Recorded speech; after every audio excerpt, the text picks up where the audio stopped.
Igniting, inspiring, and evoking the fire within.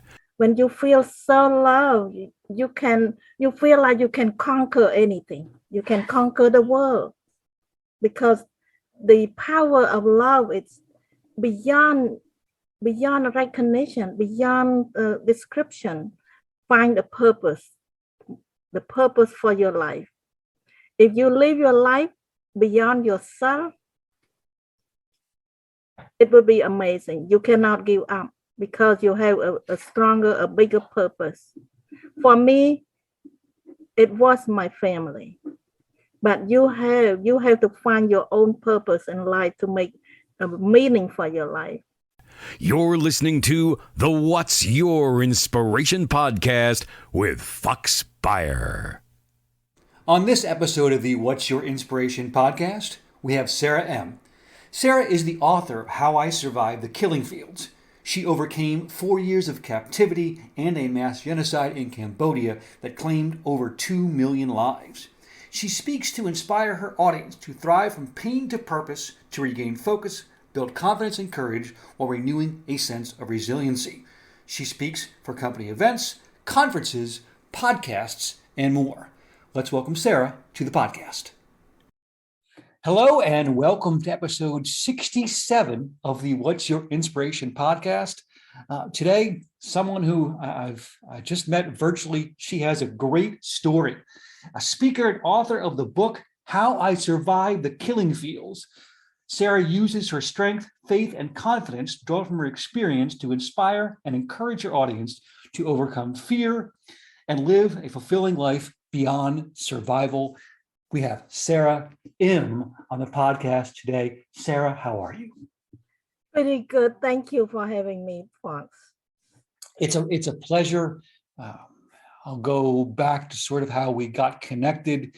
We're both on a kind of podcast matching sites because we're both podcasters and like to listen, be on, and host podcasts. And you shared your story on that site, and I just felt like it matched with the structure, the platform of this podcast. And one thing led to another. I watched an interview that you gave on the Embers to Excellence podcast. You were outstanding. I bought your book, How I Survived the Killing Fields. We were supposed to record about a week ago, and I lost power here in New Jersey, but that gave me time to read your book, How I Survived the Killing Fields. And it's an inspiring story that would inspire anyone of all ages. And I wanted to unpack that right now. So if you're ready, Sara, we'll unpack your story. I'm ready. Thank you.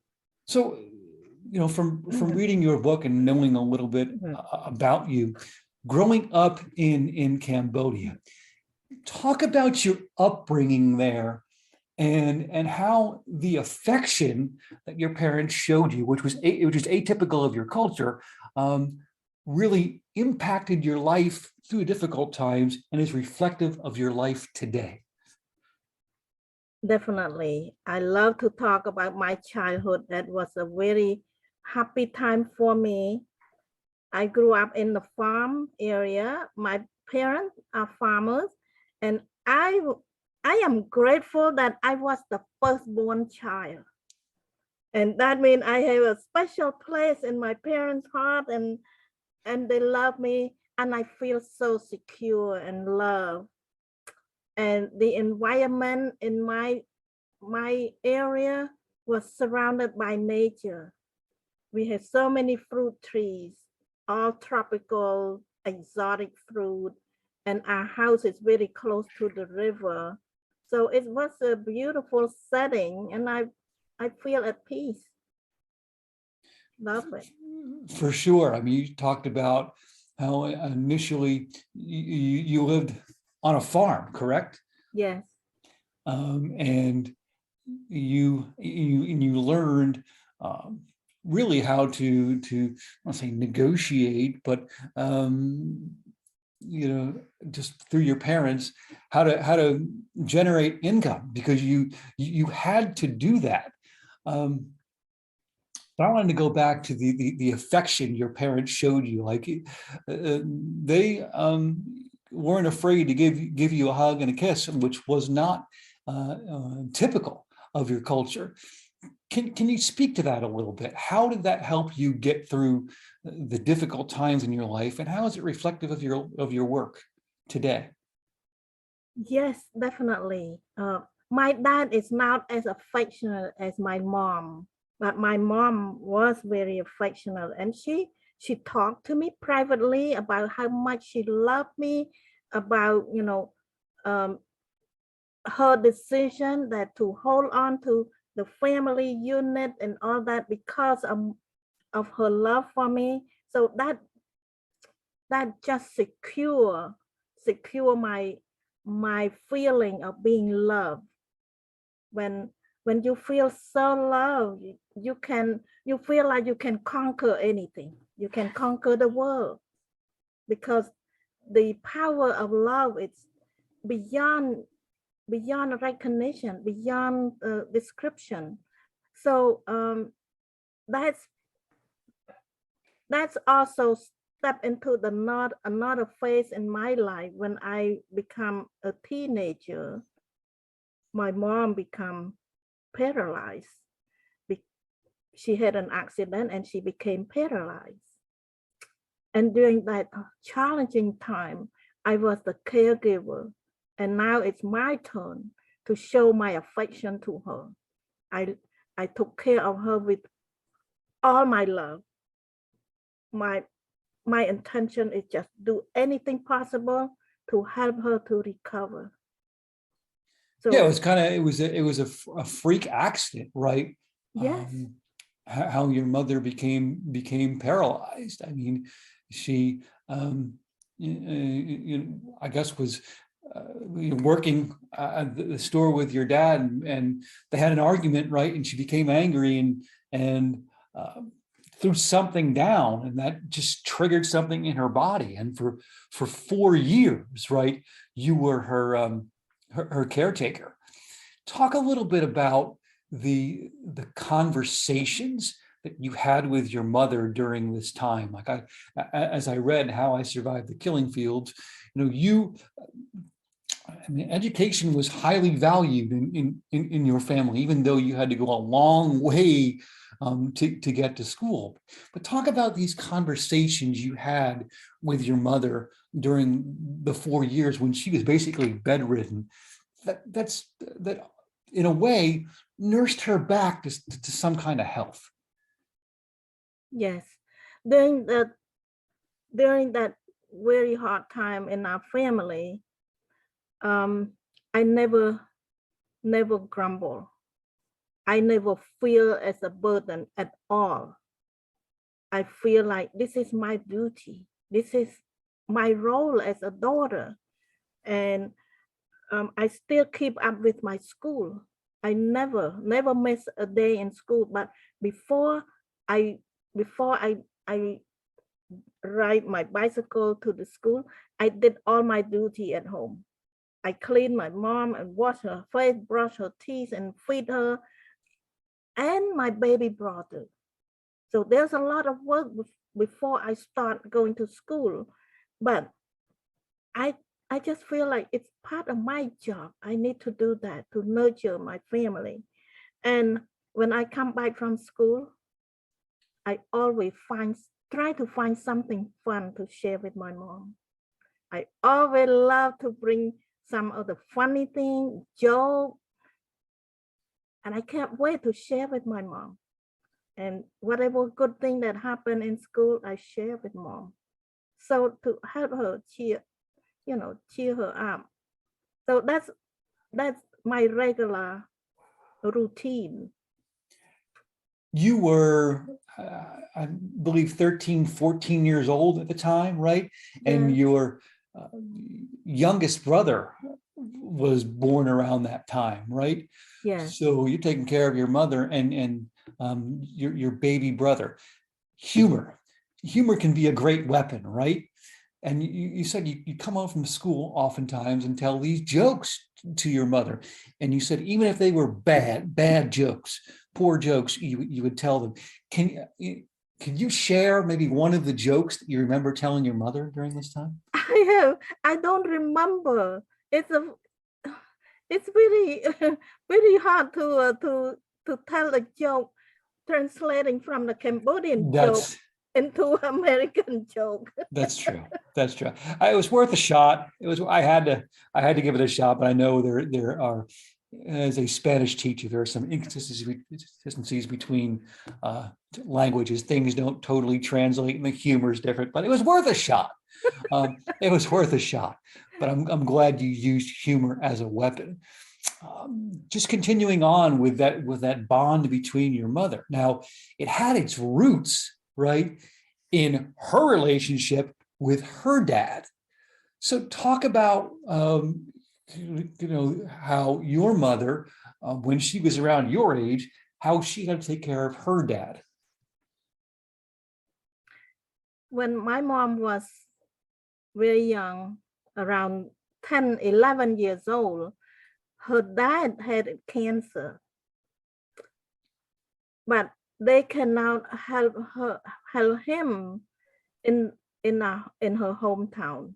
So they realized that, well, her dad realized that he need to travel to Bangkok to get the better care. So they saw him get on the train. That was the last thing they saw him.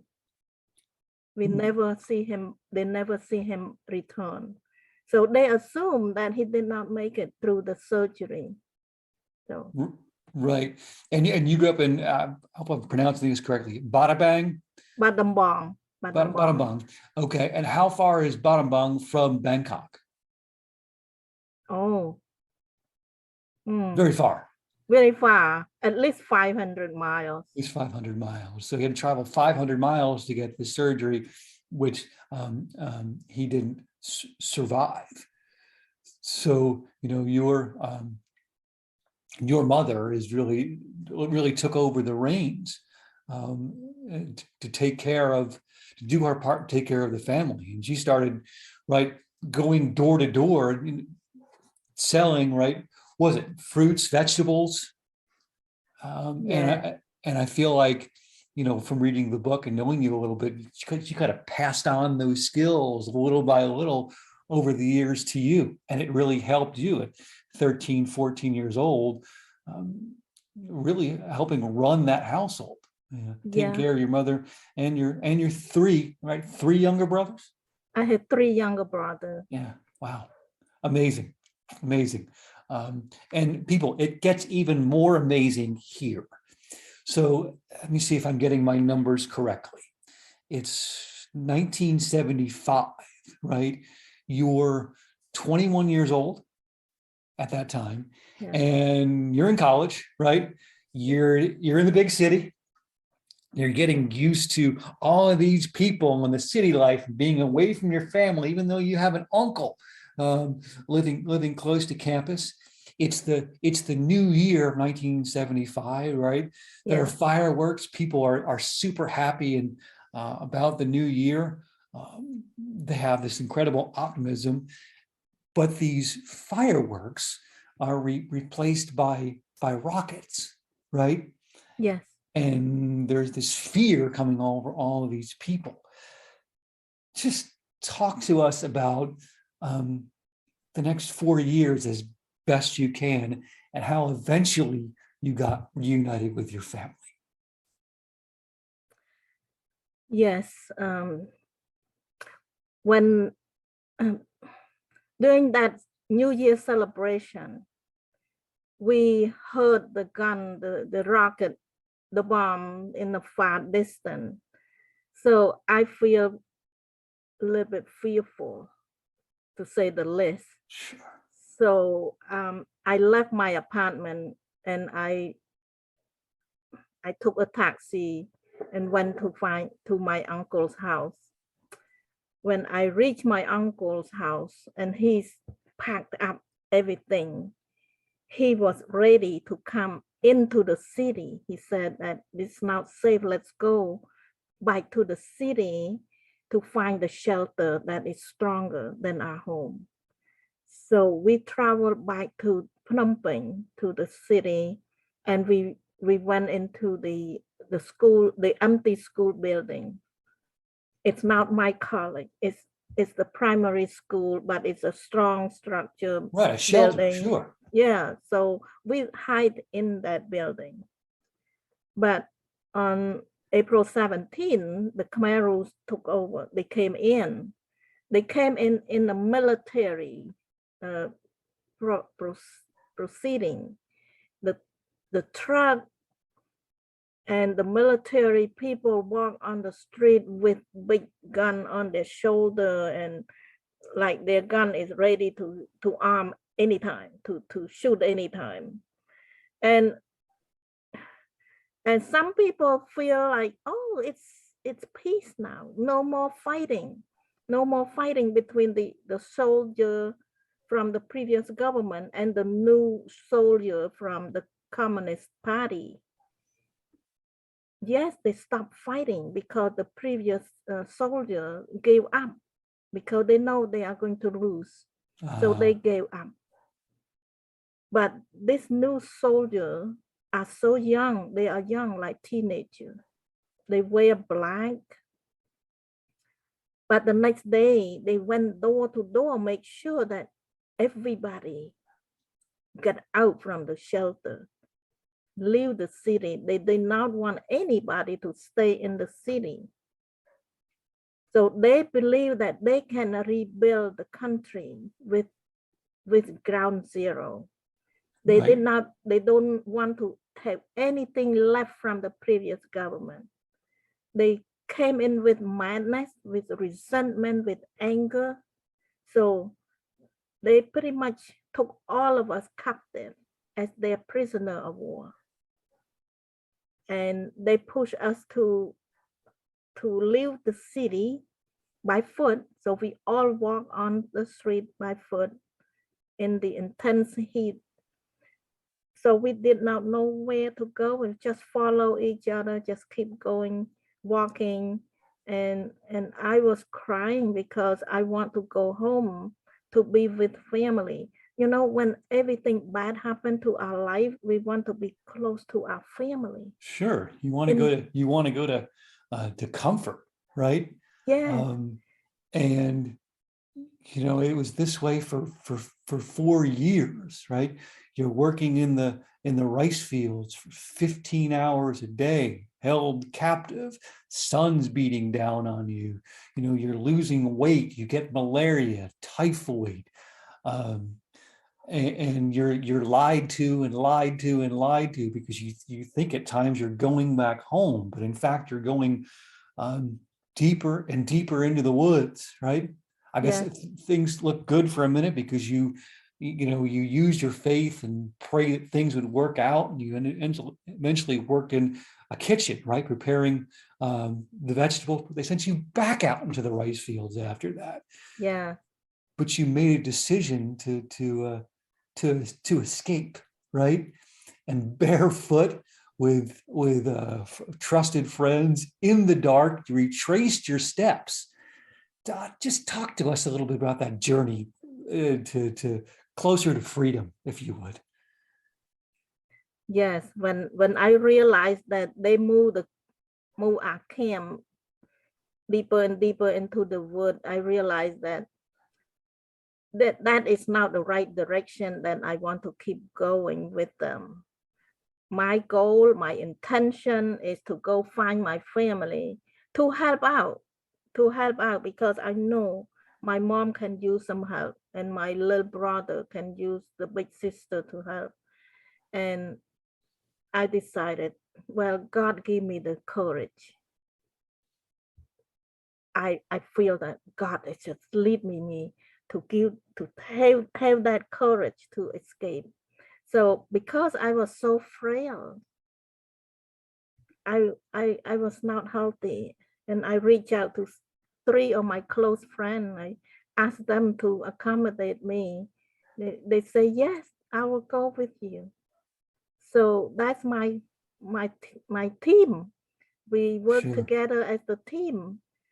So we map out to know where the God is standing and where they are looking. We wait until nighttime. As soon as the sun sets, it's getting dark because it's in the jungle. It's easy to get dark. As soon as it gets dark, we start to move.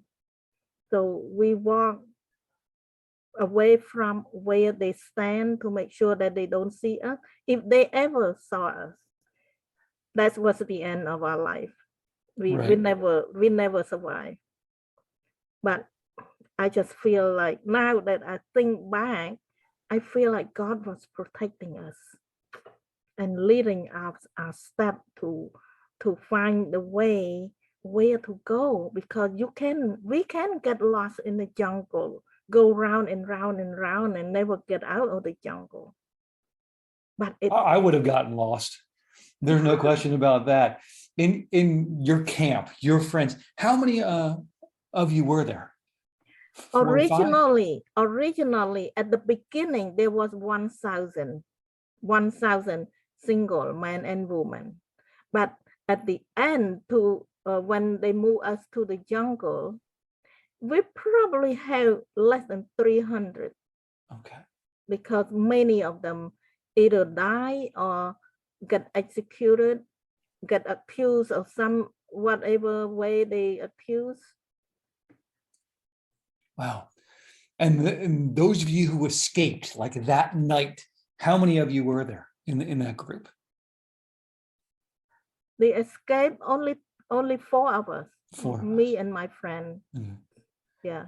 And Nobody else know that we are escaping. Right. And did you remain friends for a long time after that? Did you stay in contact? Yeah, they accommodate me. They went with me all the way until I found my family, and they stayed with us for 1 whole year. Oh, okay. Yeah. Okay. And then finally, after a year, when everything kind of settled a little bit, they feel like they need to move on to go and look for their own family. So we were separated at that time. Amazing. Amazing what you did and what you've done. I wanted to touch on this before we move on. During your escape, you meet up with a skinny, frail ox who helps you carry your belongings. Do you have a name for that ox? No. Okay. You never mentioned it in the book, but yeah, on your toward the end of your escape, you befriend this ox, right? Who helps you along your route to find your family. And after 4 years, right? It seems like your life has been in 4-year segments. 4 years taking care of your mother initially, and 4 years, fortunately, in the killing fields. But eventually, you meet up with your family. Now you get back to Battambang, and the house is gone. But yeah, with I guess a friend or a cousin said, "Hey, they're living in another house," and it was not close to your original house, right? It took you a while to get there. One thing leads to another. You, I guess, go on to Thailand, right? And in 1981, you get on a plane for 30 hours, and it feels like 3 days or 3 weeks, right? You get motion sickness, and you land in New York City and end up in, I guess, Danbury, Connecticut. Yes. Danbury, Connecticut, and a nice woman named Mary just gets you started here in the States. It's you have an amazing story. It's an amazing story, I think, of endurance, faith, perseverance, and will. I think one conversation with you could turns around people's lives. But I want to see, Sarah, if you can turn some things around in a game called What, Which, and Where. So it's a little game that we play here on the What's Your Inspiration podcast. I read you a quote from a book, a movie, whatever, and you try to tell us who it was who said that. Oh my goodness. Okay. I'll play along with you. Listen, you've been through bigger things in your life. I think what, which, and where will not be too difficult. The first quote goes like this. Tell me, Sarah, who said it? Sometimes bad things turn out good. Mm. Sarah, look in the mirror. That was you. That was you. You were just so full of inspiration.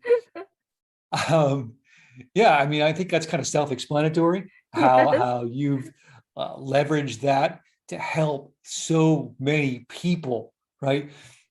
You know, in your story, and I'm sorry that I usually don't talk this much, but your story is just so inspiring. It's just ingrained in my brain, right? There are points in time when in those years between 1975 and 79 that if you fell asleep, right, you probably wouldn't have woken up because you were so frail and malnourished, but you've used that experience to I think lead a very fulfilling life and help a lot of people that are in trouble, right? That are thinking about taking their own lives. Talk a little about your work today, if you would, and how you help people using your story. My work today, besides writing the book and letting people know about the book, I also speak. I'm an inspirational speaker. I speak to inspire people because sometimes when people hear about how somebody make it out through a very difficult time, it inspired them. And that's what I love to do. And I speak at corporate events, at seminar, at conference, and sometimes I create my own event, create my own conference, so that I have more opportunity to speak, to inspire my audience. And at one of my occasion that I spoke at the Rotary Club, there was one young woman. She came as a guest of my friend. She came and listened, and then she got a book to read. And then I had an occasion to see her about 4 months later. She confronted me. She said, "Sarah, you changed my life." I said, "Oh my goodness, how?"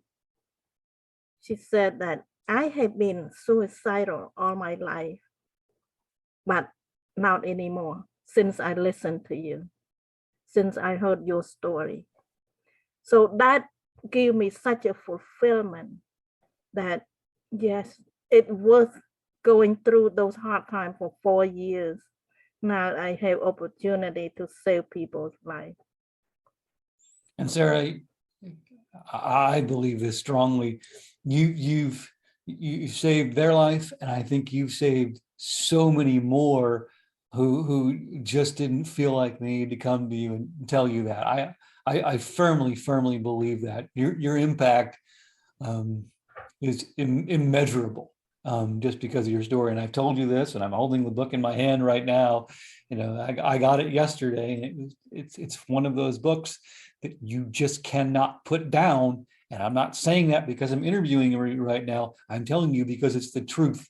And we know how precious life is, and how, and if you read this book, you were just relentlessly hopeful the entire time, and use the love of your family and your faith to survive something that unfortunately most people did not. But you are saving so many today, doing such important work. We talked about this before the podcast. You know, with social media can be great, the internet can be great, but it also creates, I think, a depiction of life that really isn't real. And sometimes people and kids buy into it, and start comparing themselves with what they think others have, and they don't feel like it's worth living anymore. But if they talk to you, you're sure to turn them around. You have speaking engagements coming up. Can you talk about those? Yes, my next speaking engagement is coming up in July 14. That will be an online speaking. And my theme for that theme is to reframe your thought and find peace.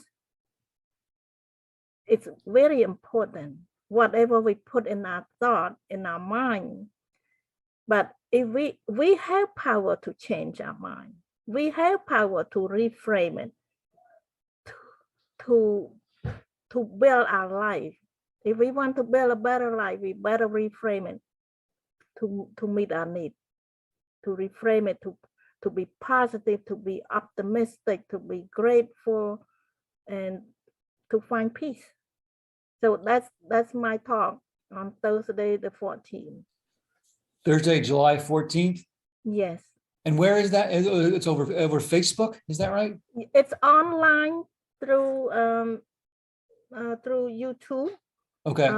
I will put a link for you. I will send you a link. Okay. So if it's on your website, I'm putting your website in the show notes. So okay. I'll be able to access that, and people listening will be able to access that as well. Perfect. Yeah. I need to put a correct link. The one link on the website, it's not really correct. So now they have a new registration link. So okay. Yeah, I'll make sure that I correct that link. Perfect. And you've got a few weeks to do that. You know, reframing, it's a psychological construct. I'm in grad school and studying for a degree in human relations. So reframing is a big piece to the human relations construct. And I think that should be a course requirement for people to listen to you, because you ultimately reframed your mind. You let no one touch your attitude or actions through the difficult times. Sara, we're still in what, which, and where. You are 1 for 1 because you said it. You said that quote, and there's no way you can get that wrong. The second quote in what, which, and where is this. It reads like this: don't worry about your failures. Worry about the chances you miss when you don't even try. Who said that?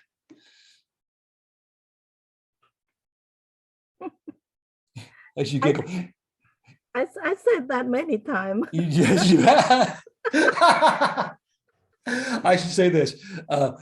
Who originally said that? One of your favorite authors. Oh my goodness. I'm stumped. You're stumped. Jack Canfield. Jack Canfield. So one of your favorite authors, motivational speaker, just like you. And I'll read it again. Don't worry about your failures. Worry about chances you miss when you don't even try. Yeah. There's a phrase that I like to reference from time to time. It's from a American football coach, Bruce Arians, who says, "No risk it, no biscuit." Simply put. So in a little less formal language, they would say that. Okay, Sara, you've unpacked an unbelievable story, and we've shared some laughs together. You've been through a lot, right? You had a great upbringing, but became a caretaker to your mother for 4 years. You were held in captivity, right? For 4 years, sent to a death camp. But you survived the killing fields and have carved out an unbelievable life for yourself and for others over the past 40 plus years. It's been amazing from what I've read and what I've heard. What advice do you have for people who have hit rock bottom? What advice? If you hit rock bottom, that means you reach the lowest point of your life. That's good news that you cannot reach any lower than that. The only way to go from now on is the way up, and how to pull yourself up. Just do your self inventory. Find the purpose for your life.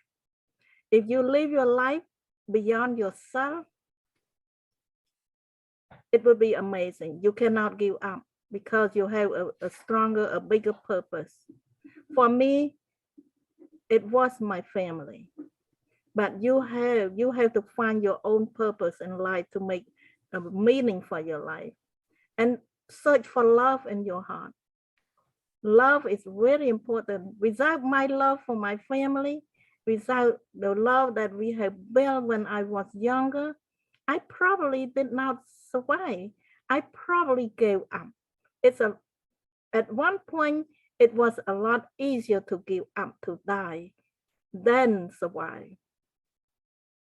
But yes, reach out to find love in your heart and have faith. Faith. Believe that some better thing will happen. You have faith. Faith in the process, and never give up hope. Never give up hope. You're living proof of all of that. Living proof every single day, every single breath. And we thank you for your strength. And we thank you for your space and your time. Sara, one last question. We know all heroes don't wear a cape, but if you had a chance right now to take an hour car ride with anybody, okay, here in body or in spirit, who would it be and why? My beloved mother. I miss being with her, and she loved me and I love her. Even though she's not on this earth anymore, but we are together in spirit, and she taught me so much. An ultimate story of perseverance. Since she was 32 years old, right? Battled and battled and battled, and was a model for you in body, until the day that she passed in 2012. And I usually give my guest a choice in that question between people, but I had a feeling it was Mom, and I wanted you to really be able to express how much you appreciated her in body and appreciate her in spirit. Sara, your story is amazing. Do us one favor. Keep spreading your message of hope and perseverance. You are saving so many people and so many more that you might not even know. So thank you for your time and space here today on the podcast. We really appreciate it. I appreciate you, Fox. I just want to add one more thing. Recently I decided I want to add another service that I want to help people through coaching and mentoring. So if any of our listeners hear my voice and you need support, reach out to me. I have a 30 minutes discovery call for you, free. Tell us your website. I'll put it in the show notes. Why don't you tell the listeners your website? My website is saraim.com. It's spelled SARAIM.com. You will find many things there. Very simple, and it is sure, if you need help, it is sure to change your life for the better. Okay. Sara, once again, thank you for your time and your space today. This has been a long time coming, and just a great experience for me and the listeners. Thank you. Thank you. This will wrap up episode 67 of the What's Your Inspiration podcast. Sara and I will talk at you all later. Take good care. You have been listening to the What's Your Inspiration podcast with Fox Buyer, because impact on each other is the greatest currency you could ever have.